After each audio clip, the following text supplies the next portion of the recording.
하나님의 말씀은 에베소서 5장 8절 말씀 봅니다. 에베소서 5장 8절 너희가 전에는 어둠이더니 이제는 주 안에서 빛이라 빛의 자녀들처럼 행하라 하는 대목입니다. 지난주에 이 부분에서 우리가 성경에서 얘기하는 것 사랑 가운데서 행하라, 사랑을 입은 자녀들처럼 사랑 가운데서 행하고 사랑을 실천할 것을 요구하는 것 이상으로 결국은 빛의 자녀들처럼 행할 것을 성경이 요구한다는 말씀을 드렸습니다. 결국 신자의 신앙생활은 거룩으로 갈 수밖에 없고 개념에서가 아니라 실천으로 옮겨질 수밖에 없음을 살펴보았습니다. 그 실천에 있어서 이 말씀이 의미하는 바를 좀 더 추적하면 거기에 놀라운 하나의 비밀을 대하게 됩니다. 신앙생활의 어려움과 신앙생활의 가장 중요한 원리들, 핵심들이 무엇인가, 그리고 신앙생활이 왜 어려운가 하는 부분들을 여기 안에서 찾아볼 수 있습니다. 너희가 전에는 어두움이더니 이제는 주 안에서 빛이다 하는 이 대절을 여러분이 깊이 생각하시기 바랍니다. 전에는 어두움이었다가 이제는 빛입니다. 신자가 된다는 것은 본인들은 점진적인 변화로 느끼실지 모르지만 사실은 굉장히 돌연한 변화입니다. 그리고 그 돌연한 변화는 처음에 있었던 신분과 위치로부터 지금 우리가 도달하고 있는 이 신분과 위치로의 어떤 중간 과정이 없습니다. 빛이 아니면 어두움인 것 같이 죄인 아니면 하나님의 자녀라는 이 두 극단적인 분리가 있을 뿐이지 그 중간 다리나 상태가 없습니다. 그건 무엇을 의미하느냐 하면 그 예전에 있었던 데서부터 무엇을 첨가해서 이 자리에 온 것이 아니라는 사실입니다. 그리고 지금 있는 위치에서 옛날에 갖고 있었던 것으로 기초하거나 도움이 되거나 요긴하게 쓸 것이 아무것도 없다는 얘기도 됩니다. 요한복음 3장으로 돌아가시면 하나님의 자녀가 되는 이 문제에 대하여 아주 성경의 대표적인 사건을 만나게 됩니다. 니고데모라 하는 바리새인이 유대인의 관원이요 유대인 중에 선생된 사람이 주님께 찾아옵니다. 주님께서 이 니고데모에게 하신 말씀 중에 가장 재미있는 답변이 3절에 있습니다. 예수께서 대답하여 가라사대 진실로 진실로 네게 이르노니 사람이 거듭나지 아니하면 하나님 나라를 볼 수 없느니라. 거듭나야 된다는 게 뭘 의미합니까? 수리하거나 고칠 수 없단 말이죠. 아예 다 망가뜨려 가지고 새로 만들어야 됩니다. 그래서 우리가 구원 얻은 문제를 얘기할 때마다 언제나 중생했다는 말을 즐겨 쓰지 않습니까? 그건 원래 갖고 있었던 것 중에서 연장해갖고 지금 쓸 수 있는 것이 아무것도 없다는 얘기가 됩니다.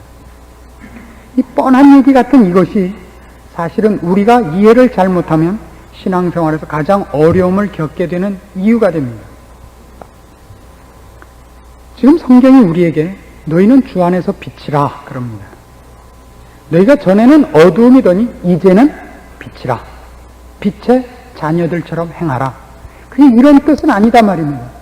어두운 곳에 비치는 빛이며 어두운 자들 앞에 비치는 등불이 되어 저들의 발걸음을 인도하고 올바로 그들을 유도하고 깨우치는 것으로서 빛이라는 얘기를 하고 있지 않습니다. 이 빛이라는 단어 때문에 우리가 잘못하면 속습니다. 저들은 어두워서 넘어지고 우리는 밝으니까 이제 안 넘어진다는 뜻이 아닙니다. 우리 안에 빛이 비쳤다고 얘기하지 않습니다. 우리 앞길이 환해졌다는 얘기 아니라 우리가 빛이라 말입니다. 우리가. 여기서 빛이라는 얘기는 그런 의미에서 무엇을 밝히 본다는 뜻에서 얘기하는 것이 아니라 옛날엔 죄악된 것에 소속되어 있더니 이젠 거룩한 것에 소속되어 있다는 뜻에서 빛이다 하는 용어를 쓴다는 것이 더 중요한 사실입니다. 빛 이렇게 함으로써 우리는 이제 사실을 깨달은 자고 그리고 우리가 알고 있는 것을 남들 앞에 꺼내놓고 설명을 할 수 있다고 생각하는 것 때문에 많은 사람들이 신앙생활에서 실패했습니다.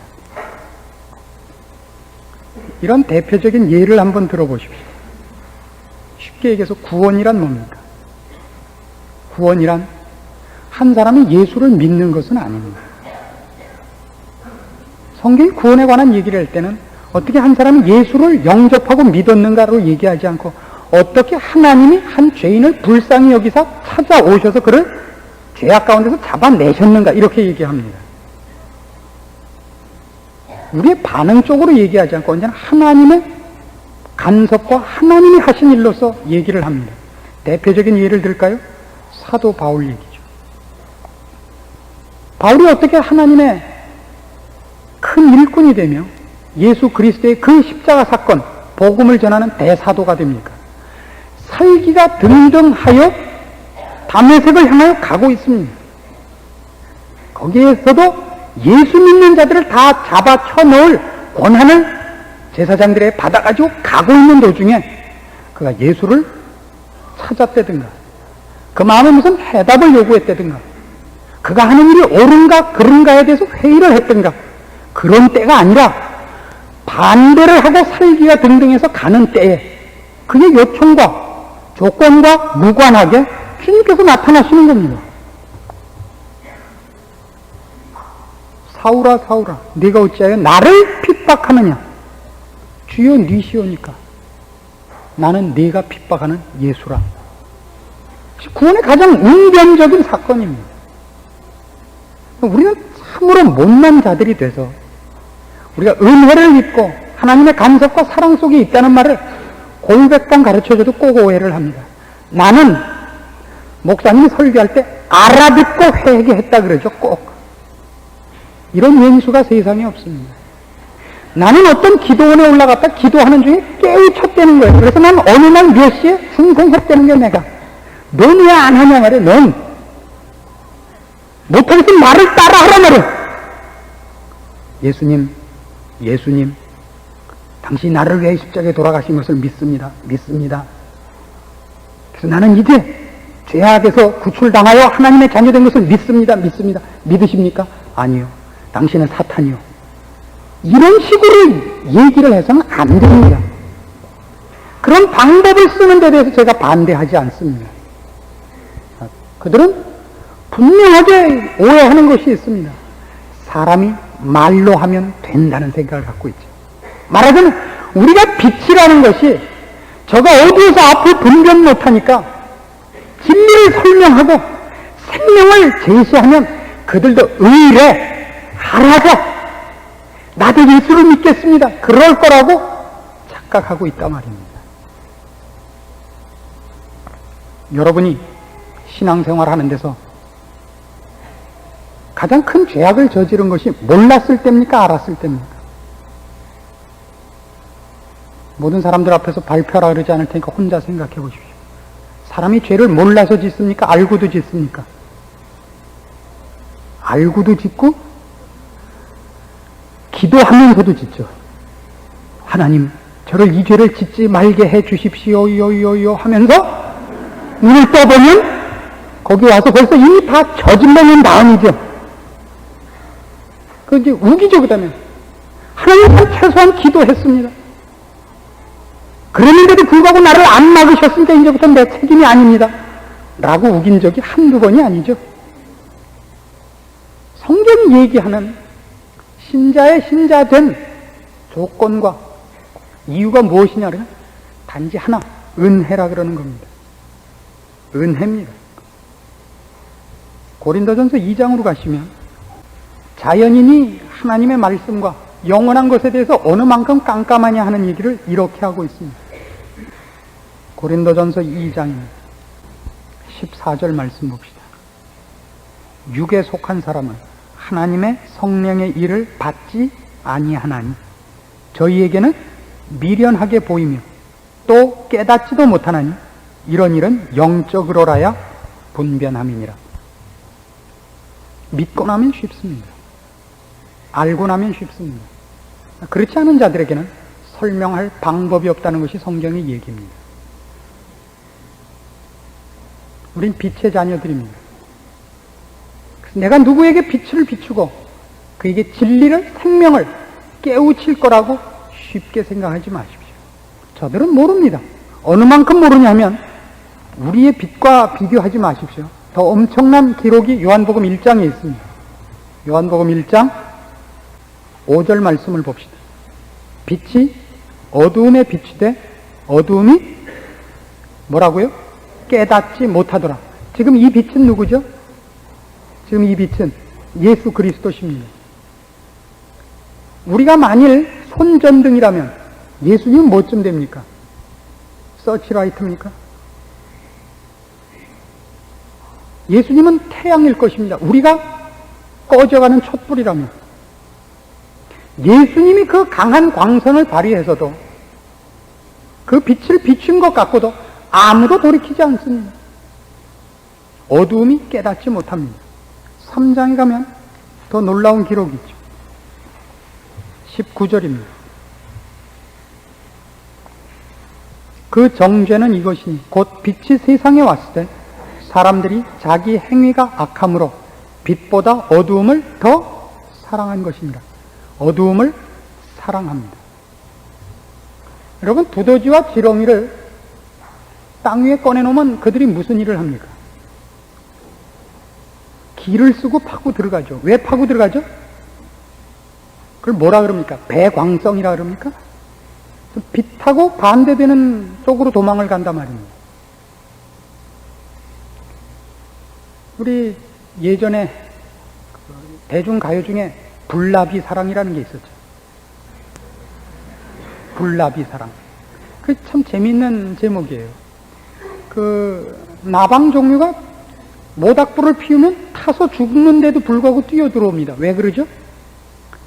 생체적으로 밝은 쪽 근육이 수축하게 되어 있는 겁니다.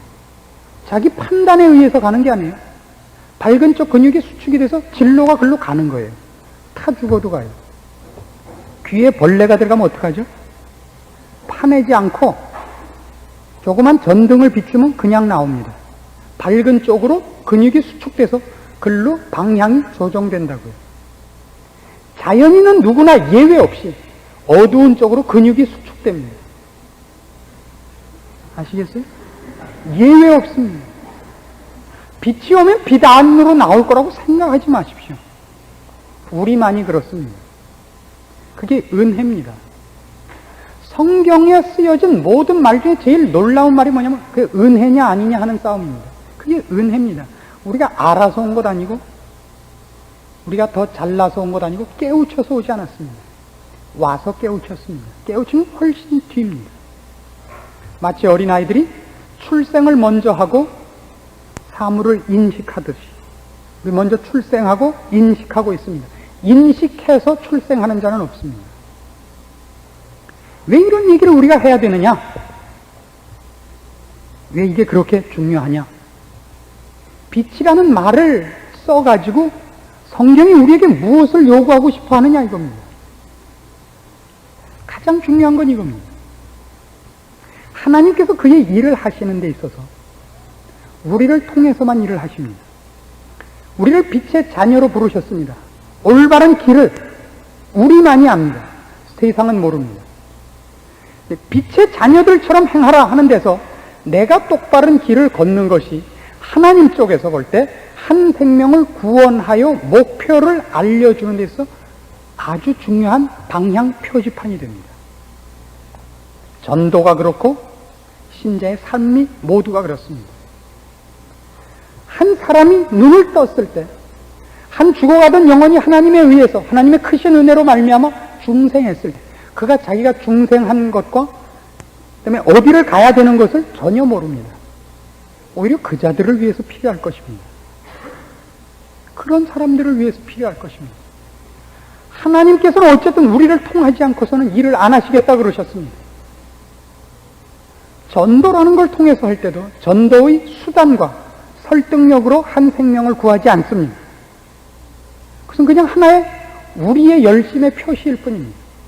하나님은 할 때 이렇게 전도라는 방법을 쓰지 않으면 사람을 구해내지 않습니다. 고린도전서 1장입니다. 18절 말씀 봅니다.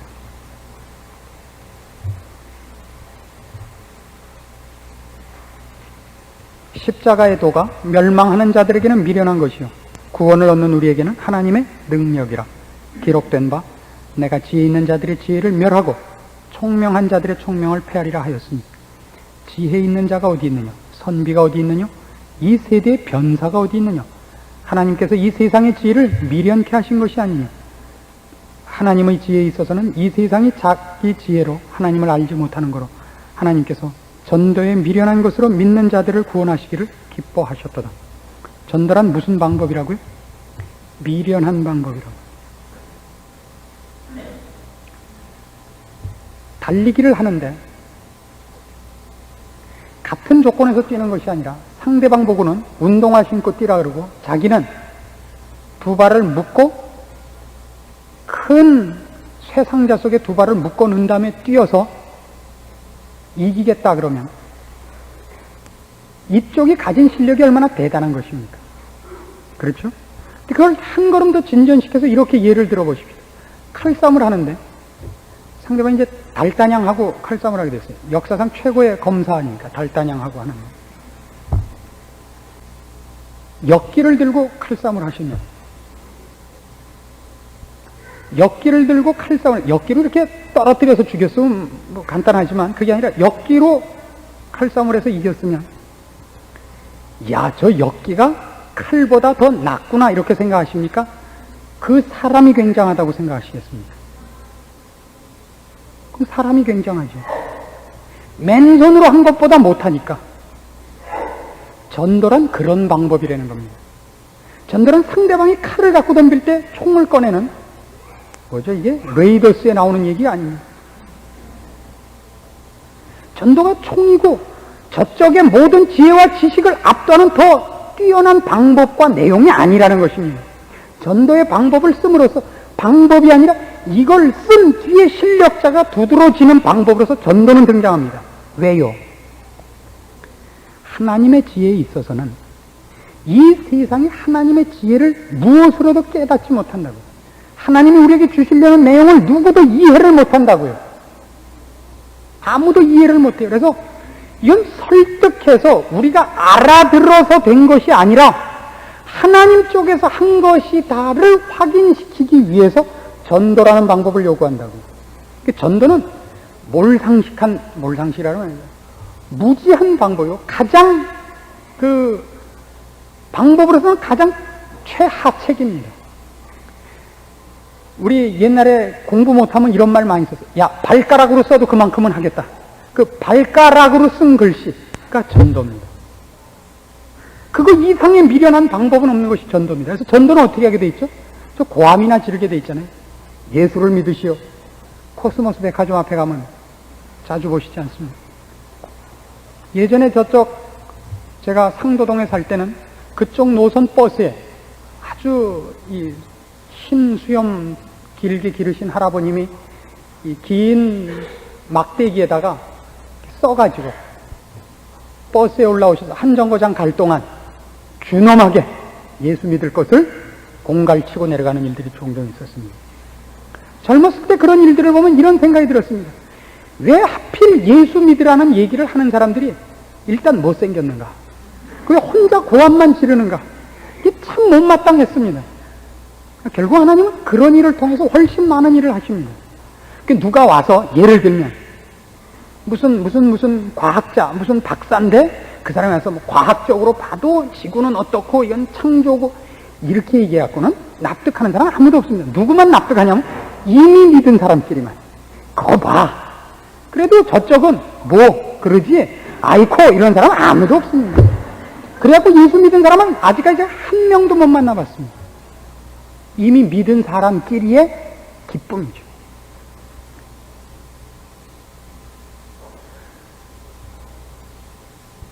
우리가 빛의 자녀라는 것 때문에 설명할 수 있다고 생각하는 것이 무슨 싸움을 야기시키느냐 하면 우열의 싸움을 야기시킵니다. 잘못을 야기시켜서 여러분 잘 아는 대로 지식은 교만케 한다는 성경 구절이 등장하게 되는 것입니다. 신앙생활의 가장 어려움은 뭐냐면 어떤 의미에서는 안타까움입니다. 이렇게 하면 될 텐데 왜 이렇게 못할까? 이것이 옳은데 왜 저 사람은 틀릴까? 이것만큼 신앙을 헷갈리게 하는 건 없습니다. 그걸 다 무엇 때문에 우리가 갖게 되냐면 빛의 자녀라는 이름 때문에 속는 겁니다. 빛의 자녀라는 건 내가 이제 예수를 알게 됐고 거룩한 백성으로 들어와 있다는 신분의 한 묘사일 것입니다. 그게 더 큰 부분이지.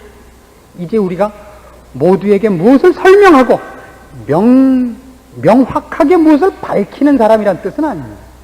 세상과 우리는 대화 불가능입니다.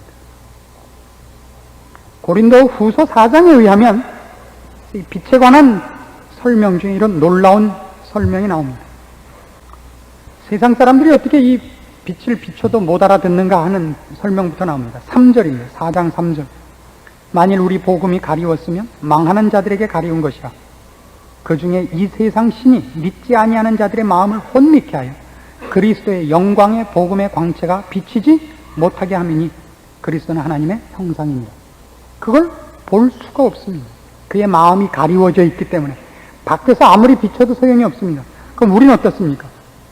우리가 우리를 전파하는 것이 아니라 오직 그리스도 예수의 주 되신 것과 또 예수를 위하여 우리가 너희의 종된 것을 전파함이라.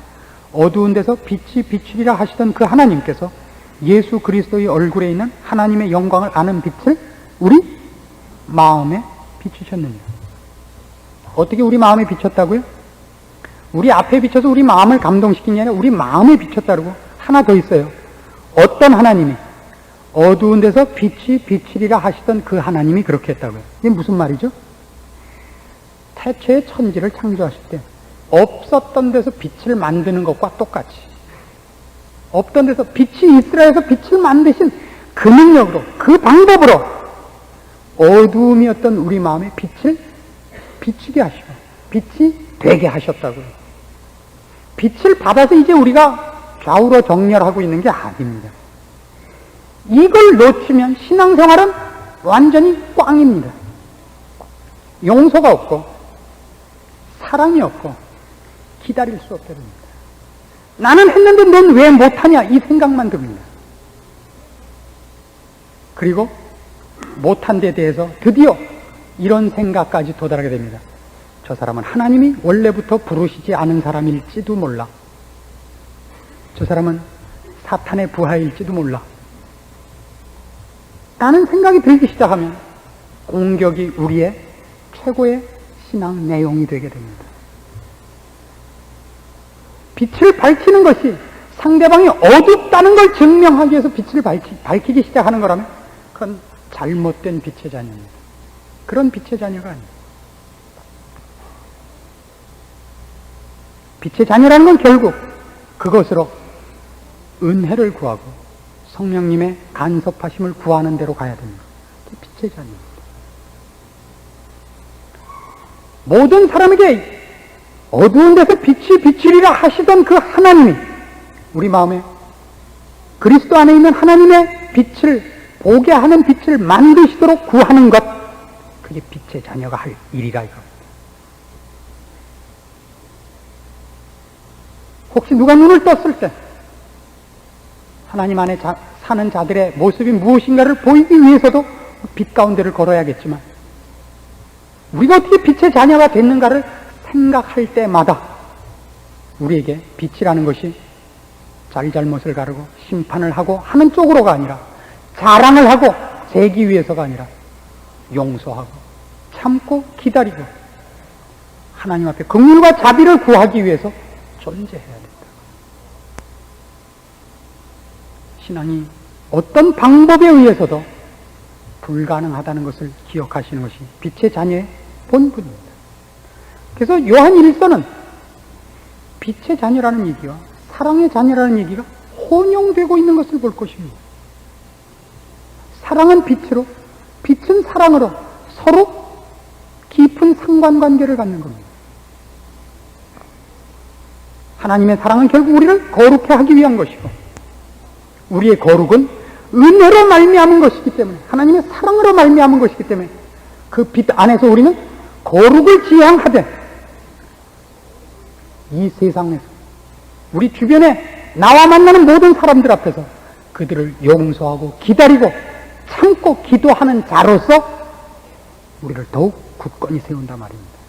그것이 빛입니다.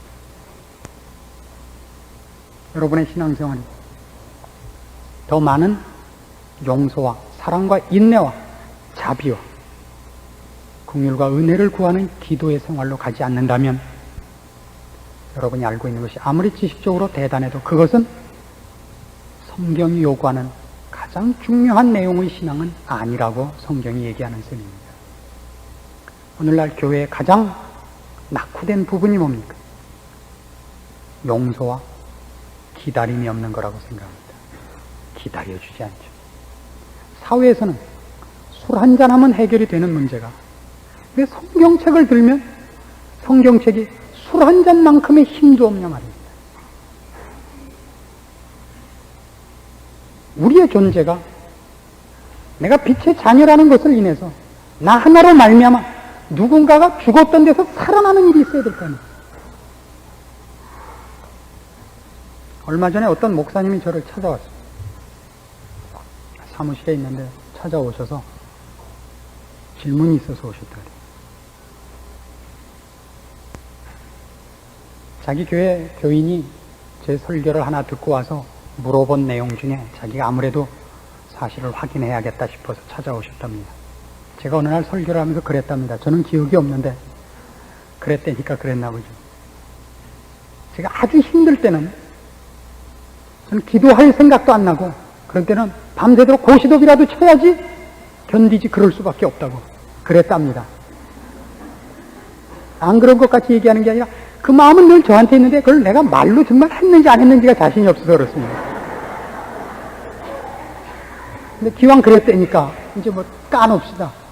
정말 힘들면 뭐 포카라도 해야지 무슨 방법이 없잖아요. 포카도 센 걸로 손재주 좋게 속여가면서 돈이라도 좀 따야 속이 풀리지 어떻게 견딜 거냐. 그분이 찾아오신 겁니다. 사실은 안 하시는데 그냥 말만 그렇게 하신 거죠. 그분이 얘기를 하셨어요. 진짜라면 어떡하시겠습니까? 상당히 심각한 얼굴 표정을 지으셨습니다. 여러분, 제가 지금 하는 얘기의 이 분위기를 아시겠습니까? 그냥 몰라도 아는 척을 해주십시오. 본인의 용기를 위해서. 제가 그때 그런 말을 했죠. 제 설교 테이프도 여러 개 들었고 제 책도 보고 은혜를 많이 받았다는 걸 전제로 하셨습니다. 그 목사님께 제가 이렇게 답을 했습니다. 목사님, 목사가 포카를 했느냐 고시톱을 했느냐는 게 그렇게 중요합니다. 제가 그걸 했다 그러면 돌로 쳐 죽일 겁니까? 목사의 가장 중요한 존재 이유가 뭐라고 생각합니까? 그 교인들의 유익을 위해서입니다. 그가 죽거나 오해를 받거나 바보가 되어서라도 그것이 교인들에게 유익이 된다면 그 길을 가야 됩니다. 오늘날 목사들은 왜 자기를 변명하는 일이 더 급합니까? 나는 새벽기도 했다. 나는 철야했다. 나는 주일날 짜장면 안 사 먹었다. 그게 목사가 그의 전 생애 동안에 해야 될 유일한 사명이라고 생각합니까? 난 실수한 적 없다. 난 거짓말 안 했다. 나는 첩을 두고 산 적 없다. 그게 전부라고 생각합니까? 그러려면 멋대로 목사하시오.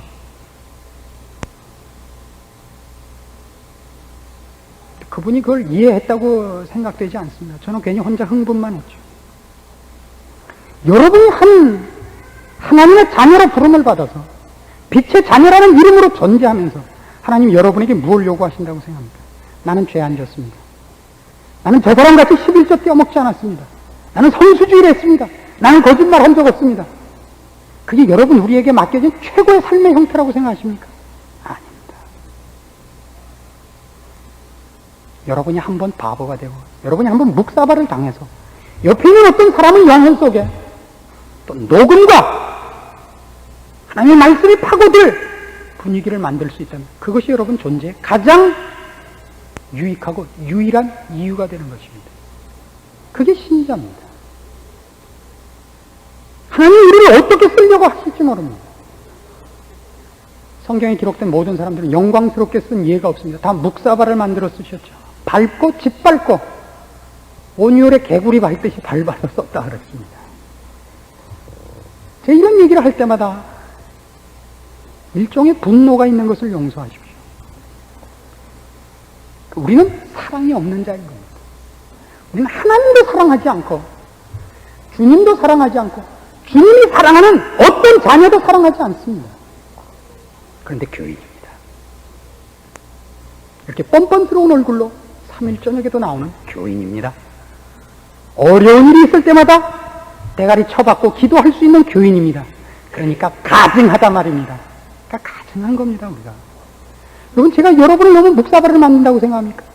저를 포함해서 우리 몽땅 그런 의미에서 우리는 아직도 신앙의 시어자의 첫 획도 못 그렸을지도 모릅니다. 여기서 돌이키셔야 됩니다. 진짜 그의 삶을 통하여 누구에겐가 하나님께서 역사하시려는 일에 쓰임 받는 자가 되어야 되는데, 하나님께서 한 생명을 죽음 가운데서 불러내시며 심판 가운데서 불러내시기 위하여 우리를 어떻게 쓰실지는 우리는 모르는 겁니다. 그리고 하나님은 그 방법을, 전도에 미련한 것, 십자가의 방법을 언제나 고집하신단 말입니다. 우리 보고 빛의 자녀라 그럴 때는 우리는 이제 하나님을 아는 자 됐다는 의미에서 빛의 자녀입니다. 너만은 나를 알지 않느냐? 그리스도 예수 안에 있는 하나님의 영광을 본 자 아니냐? 근데 왜 내 말을 못 알아듣느냐 이거지. 여러분의 지식과 학식과 깨우침을 가득 펼쳐서 여러분이 가졌던 신앙의 우월감을 만끽하도록 우리가 빛의 자녀로 부름받은 것은 아니라 말입니다. 우리는 사실은 이 교만에서 거의 못 벗어나고 있습니다. 내가 먼저 믿은 것, 내가 아는 것, 성경이 신구약 앞에서 66권이라는 것, 그게 그렇게 자랑스러워서 누구 하나 교회만 오면 줄 세워가지고 차례 열중셔, 앉아 일어나, 이거 하고 묵사발을 만들다가 교회는 여태껏 이렇게 망해왔다 이겁니다. 무슨 양보가 있습니까?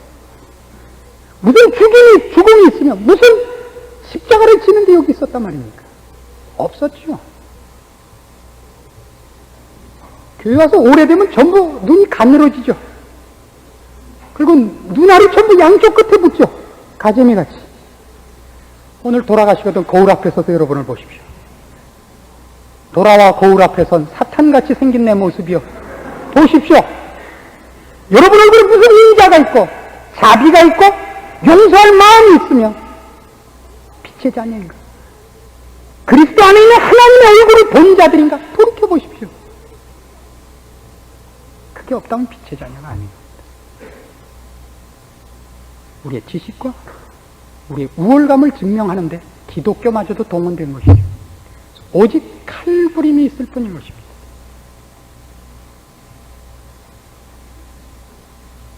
이제 우리가 선 자리와 하나님께서 그의 크신 은총으로 우리를 부르신 것 같이 우리를 통하여 이 은혜와 사랑과 용서와 구원을 아직도 진행하시려는 하나님의 크신 은혜 앞에 여러분의 신분과 본분을 돌이키십시오. 여러분 주변에 새싹이 나는 일과 영혼들이 돌아오는 일과 죽음의 고통과 멍해 속에서 돌아오는 일들을 목도하십시오. 만들어내십시오. 그러기 위해서 여러분이 죽음의 길을 감수해야 된다는 것을, 혹 고통스러울지 모르지만 여러분에게 가장 영광된 길이요 찬송이 넘치는 길임을 말씀을 따라 신앙생활을 영위하셔서 여러분이 친히 경험하십시오. 남의 얘기 듣지 마시고 기도하십시오.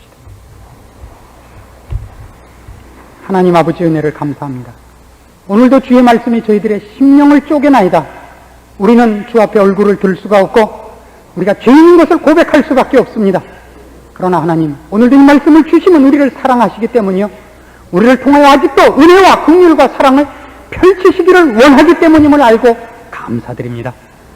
우리의 마음으로 완악한 것을 던지게 하시고 주 앞에 돌아와 무릎 꿇게 하사 우리에게 알게 하신 이 모든 것을 인하여 겸손케 하시고 순종케 하시고 충성케 하시며 십자가를 찾아 짊어지게 하시옵소서. 우리 마음에, 우리 얼굴에 용서와 자비와 사랑하는 얼굴을 주시고 그런 말을 주시고 그런 손과 발을 주시오며 오직 우리 하나님만 영광 받으시고 우리를 감춰 쓰신다 하더라도 기쁨으로 비쫓는 자들 되게 하시옵소서. 하나님 아버지, 이 어두운 세상에 우리를 빛으로 부르셨습니다. 교회만은 제대로 서야 되겠습니다. 믿는 자들, 교회라는 이름으로 모이는 모든 곳들, 그 앞에 세운 주의 사랑하는 종들, 주여, 주의 능력과 지혜와 자비와 은혜와 긍휼 속에 다시 한번 무장시키사 이 시대를 감당케 하시오.